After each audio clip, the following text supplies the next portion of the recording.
My name is Omar Memon, and I'm the president of UD Muslim Student Association. Uh, and first of all, I would like to thank you all for coming, and I would like to welcome you on behalf of MSA. UD MSA does a lot of things for students. We not only cater the needs of Muslim students on campus, but we also build the awareness of Islam among different faiths, among different religions on campus. We do a lot of events throughout the year. We have the Islam Awareness Week, which is one of the precious events of MSA. We do more events in Ramadan. We have this fasting event in Ramadan. And we have other events like interfaith dialogues and a speaker coming in, like we have him today. And we talk about Islam, and we know, find a common goal between Christianity, Islam, and other faiths. So today, this is the first day, the starting kickoff of Islam Awareness Week 2010. We have been doing this successfully since last 3 years, and actually last 2 years, this is the third year. And for today, we invited Mr. Bashir G. Ahmed to come and speak on Muslim perspective of world affairs, the prospects of peace. Mr. Ahmed received his master's in engineering in 1968 and his MBA in 1971 from the University of Illinois in Champaign. He is a management consultant by profession, conducting seminars and workshops in leadership, motivation, and team building. He had a 10-year contract with the U.S. Air Force at the Wright-Patterson Air Force Base. He is a recipient of Community Leadership Award in 2001, Peacemaker Award in 2002, and Humanitarian Award in 2004. He is the founder of Dayton Islamic School, services as a trustee of the Islamic Council of Ohio. He is a member of the board of directors of Dayton International Peace Museum. He is a member of Nuclear Age Peace Foundation, which plans to hold peace leadership training in the fall.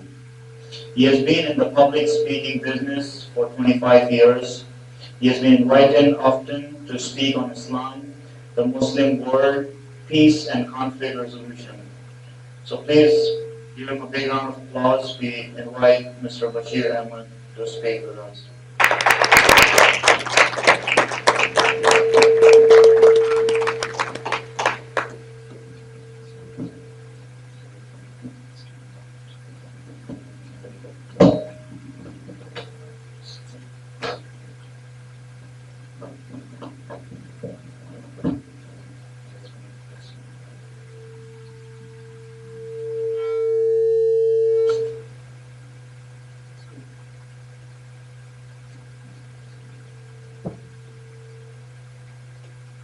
I offer you the Islamic greeting of Assalamu alaikum, may peace be with you all.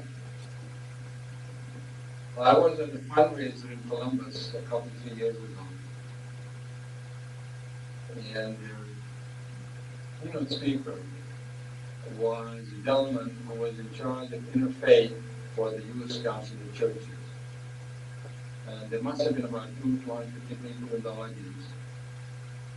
One of this was called CAIR, C-A-I-R. It stands for Council of American Islamic Relations. So he asked the audience a question.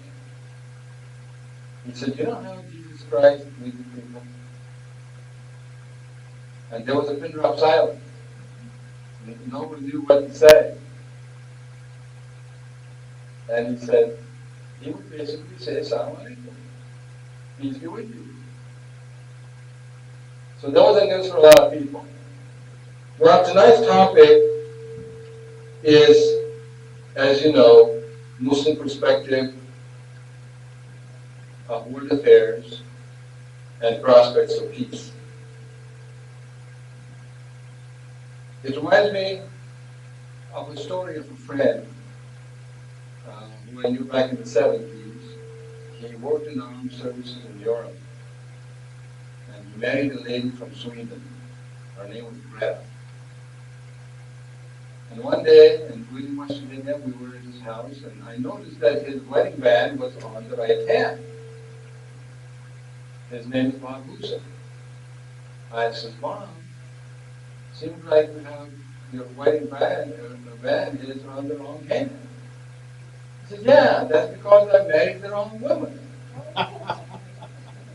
Well, we could spend all evening talking about the wrong woman that the United States has married through its foreign policy over the years.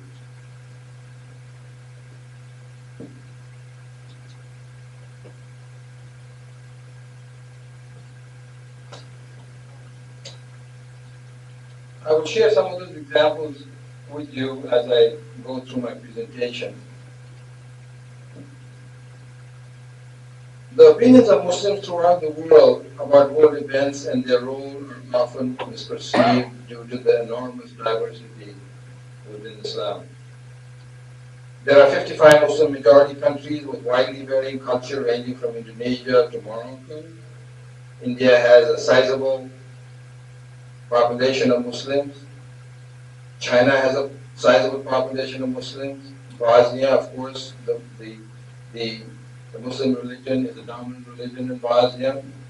And of course, Islam is the second largest religion in several countries in Europe, like Britain, Belgium, Germany, France, and of course, in the United States, it is the second largest and the fastest growing religion.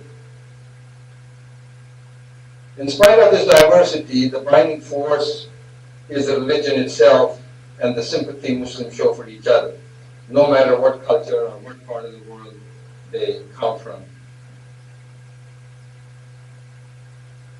There's a famous saying of the Holy Prophet, may peace be upon him, Prophet Muhammad. He says, if one part of your body hurts, the whole body hurts. So when we saw what was happening with the Muslims in Bosnia, they were oppressed. The entire Muslim world supported their struggle against Serbian aggression. The same holds true for the treatment of Palestinians by the Zionist state of Israel.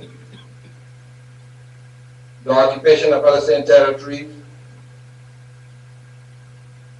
Indeed, the Palestinian question is very close and a very special place in the hearts of all Muslims around the world because of Jerusalem.